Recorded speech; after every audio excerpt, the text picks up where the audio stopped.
সাদেক হোসেন খোকার সন্তান ইশরাক না হতো তাহলে তার 1 টাকাও দাম নাই। ইশরাক তো আর কোনো ইনকাম নাই, কোনো ইনকামের সোর্স নাই। তার বাবা যে টাকা রেখে গেছে সেই টাকা থেকেই খরচ করেছে, এই আন্দোলনে দিয়েছে। এই 24-এর যে আন্দোলন, আমি তো এটাকে অভ্যুত্থান বলতে পারি না, কারণ অভ্যুত্থানের যে সংজ্ঞা সেই সংজ্ঞায় এটি পড়ে না।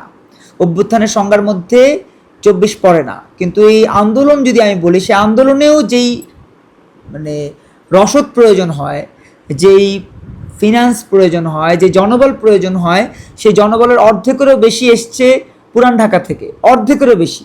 এবং সেটি শুধু আমার কথা না, আপনারা সেই সময় গণমাধ্যমের ফুটেজগুলো দেখেন।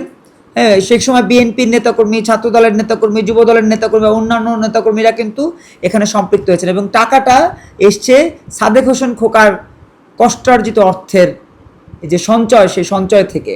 কারণ ইশরাক তো আর কোনো ইনকাম নাই, কোনো ইনকামের সোর্স নাই। তার বাবা যে টাকা রেখে গেছে সেই টাকা থেকেই খরচ করেছে, এই আন্দোলনে দিয়েছে। তো সেই ইশরাক যখন একটা অনির্বাচিত, অগণতান্ত্রিক এবং অসাংবিধানিক সরকার যখন উপদেষ্টা বানায় আসিফের মতো মানুষকে, তখন সেখানে ইশরাককে ঢাকার মেয়র তারা করতেই পারত। কিন্তু এখানে তারা কেন করেনি? কারণ তারা ভেবেছে যে ইশরাক যদি ঢাকার মেয়র হয়ে যায় তাহলে বিএনপির ঘরে ওই দাবার গুটি চলে যেতে পারে, মন্ত্রী চলে যেতে পারে, সিপাহী চলে যেতে পারে। দাবার গুটিগুলো যদি সব ওই কোর্টে চলে যায়, সেক্ষেত্রে তো পরাজয় অনিবার্যিত হয়ে যাবে এনসিপির।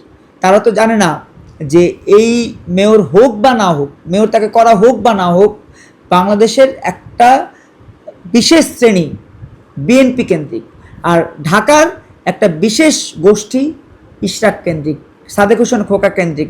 এটা ভুলে গেলে চলবে না। দেখেন, সাদেক হোসেন খোকার যদি সন্তান ইশরাক না হতো, ইশরাকের 1 টাকাও দাম নাই।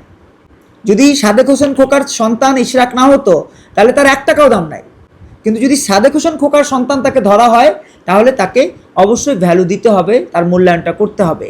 যেহেতু তিনি মুক্তিযোদ্ধার সন্তান, তিনি এটা সেটা পরিবারতান্ত্রিক, যেহেতু আমাদের বাংলাদেশের রাজনীতিতে পরিবারতান্ত্রিক একটা বড় প্রভাব রয়েছে, সেই হিসেবে তাকে মেয়র করাটা খুব বাঞ্ছনীয় ছিল। আসিফ মাহমুদ, সজীব ভুঁইয়া যে ভুলটা করেছে, সে একই ভুলের রাস্তায় আশ্রয় প্রশ্রয় দিয়েছে আসিফ নজরুল। আসিফ নজরুল কেন আশ্রয় প্রশ্রয় দিয়েছে? কারণ আসিফ নজরুল চিন্তা করেছে যে বিএনপি যদি বড় ধরনের কোনো প্রভাব তৈরি করতে পারে, আগামীতে সরকার গঠন করে, ইশরাক যদি সত্যিকার অর্থেই এখানে এমপি হয়ে যায়, ইশরাক তো আলটিমেটলি প্রতিমন্ত্রী হয়ে যেতে পারে, মন্ত্রী হতে পারে, তখন আমাদের বিরুদ্ধে বিভিন্ন ধরনের তার অপশন হতে পারে, অ্যাকশন হতে পারে। তাহলে আমি তাকে কেন সুযোগটা করে দিব? এই একটা চিন্তা থেকে তারা এটা করেছে। তবে আমার বিশ্বাস আসিফ মাহমুদ, সজীব ভুঁইয়ারা ভুল করেছে।